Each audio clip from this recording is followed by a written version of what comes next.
Please stand for a moment of silence and the Pledge of Allegiance. I pledge allegiance to the flag of the United States of America and to the republic for which it stands, one nation, under God, indivisible, with liberty and justice for all.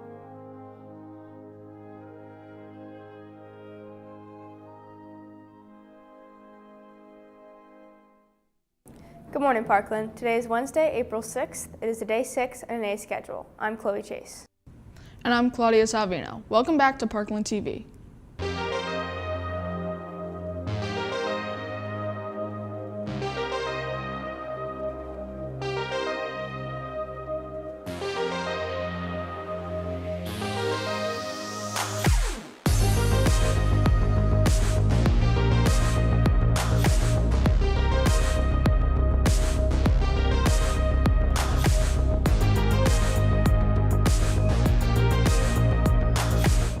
Want answers to your sports nutrition questions? Sign up to meet with sports dietitian Emily Wargo.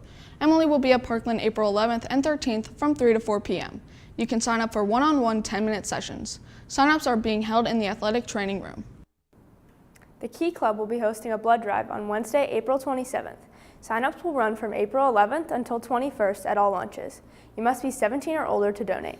Additional information can be found at the sign-up table. The class of 2024 will be selling Peeps on a Stick during all lunch periods this week for $2 each. Support your class, all while getting in the spring spirit. Pie a teacher in the face this week. Buy your tickets by April 12th. Oh my god, my teachers make me so mad. I wish I could just pie them in the face. Did you know that you can? Oh my god, really? Yeah, on April 12th at the PHS cafeteria from 6 to 8 p.m. How does it work? So it's like a raffle system. Each ticket is $1 and you buy them at lunch or at Pie Day. What else is going on Pie Day? Philly pretzels will be selling for $2. That is so cool. I wonder what it's like getting pied in the face. The Veg Club will be meeting after school today in room A133. The Child Development Club will be meeting after school in room A134 tomorrow, April 7th, for a carnival setup practice. If you are planning on participating in the carnival on April 21st, please attend this meeting. If you volunteered to bring anything for your game or activity, please have it with you on the 7th so we can make sure everything works. Please contact Mrs. Bogart with questions or concerns. In sports news, boys track won 80-70 and girls won 96-54. Be fast. Tennis will play East Stroudsburg home at 3:30. Baseball will play Liberty away at 4. Softball will play Liberty home at 4, and boys volleyball will play Northampton home at 6:30. Interested in becoming a Parkland High School cheerleader? The team is looking for hardworking and dedicated athletes who are willing to positively represent PHS on the football and basketball sidelines, at competitions, and in the community.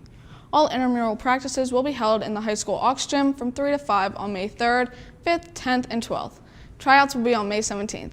New athletes need to have a physical completed and submitted to the athletic office by May 17th. Returning athletes need to have the research completed and turned into the athletic office by May 17th.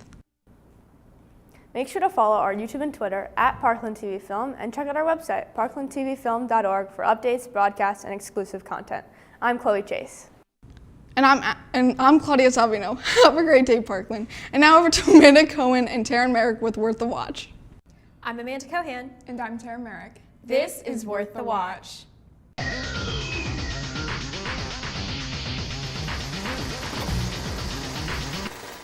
Gerard Way fans rejoice. Since the release date for the 3rd season was recently announced, today's TV show is The Umbrella Academy. We'll be rating the plot, characters, sound, visuals, and pacing of season 1 of the show. Each category earns a popcorn bucket. Or not. First up is plot. One day, 43 kids were born to mothers who hadn't woken up pregnant. Reginald Hargreaves adopts 7 of them. We never hear about what happened to the other 36. That's for season 3. The first 6 grow up training to make their debut as superheroes at 13 years old. Number 7 doesn't get any powers and is left on the sidelines throughout it all. 16 years later, they've all gone their own way in the world and are irrevocably changed by their rough childhood. Then, their father dies and they all end up in the same place, even those who died or disappeared when they were just teenagers. I found the show incredibly hard to get into. The first 3 episodes are mind-numbingly boring, even at 1.5 speed. And out of the 10-episode run, 1 is actually useless as all the events are undone by the end of the hour-long episode. but I don't agree. While I will say that the first 3 episodes were definitely slow, I found the show generally layered and interesting. And I'm a big fan of the What If episode. It might even be my favorite. We could agree on one thing though, no bucket for plot. Now for characters.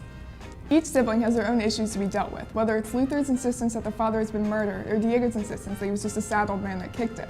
Sometimes it's the family Adelson has built up since leaving the academy, crumbling to pieces just 8 months earlier, or Klaus and Ben, the human Ouija board and the ghost of his brother, who never seems to leave him alone, or Vanya, who's the only ordinary sibling out of the whole group, which everyone seems to love reminding her of. The most pressing issue, though, is likely number 5's. He disappeared when they were all teenagers, but has miraculously reappeared on the day of their father's funeral with the news that the world is ending in 7 days. I personally love their depth.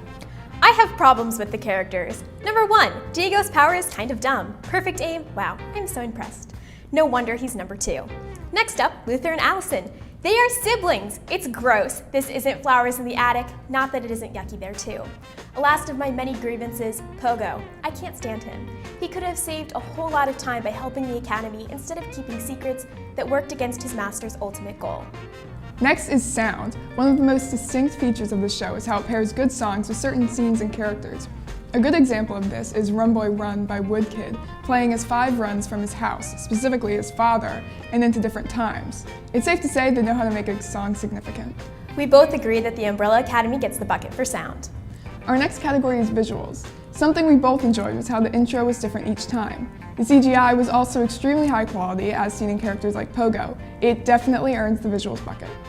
Finally, we have pacing. Would you believe this whole season took place in a week? That's right, 7 days to save the world from an apocalypse, and we still have time for 2 less-than-a-week love stories.